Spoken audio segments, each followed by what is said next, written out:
Former presidential spokesperson Harry Roque is denying possession of the raided house in Benguet where two foreign nationals were arrested. The recent law enforcement operation in Tuba, Benguet was meant to arrest a wanted Chinese woman linked to a Philippine offshore gaming operator hub in Bamban, Tarlac. During the POGO hearing of the Senate panel on women, Roque says the house in question is owned by a corporation. Ang bahay po na tinutukoy nyo sa Tuba, Benguet ay rehistrado sa isang korporasyon.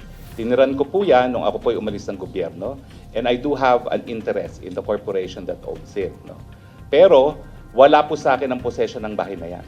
Dahil as of January of 2024, yan po ay pinaupahan ng korporasyon. Roque's clarification followed ensuing reports after the raid that he owns the house. Roque dismisses the reports as mere attempts to taint his name.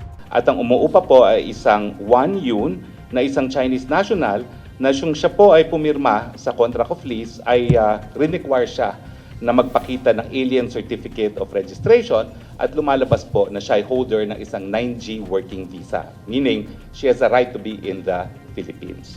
However, the former presidential spokesperson admits having an interest in the corporation that owns it.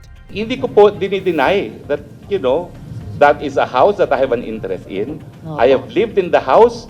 Ang sinasabi ko lang po, pinaupahan po yan, and possession is now with the lessee. On July 27, government agents arrested Chinese nationals Wang Keping and her Cambodian companion Kwon Moern after they were found inside the raided house located at the high-end neighborhood of Pine Woods Golf and Country Club in Baguio's neighboring town of Tuba.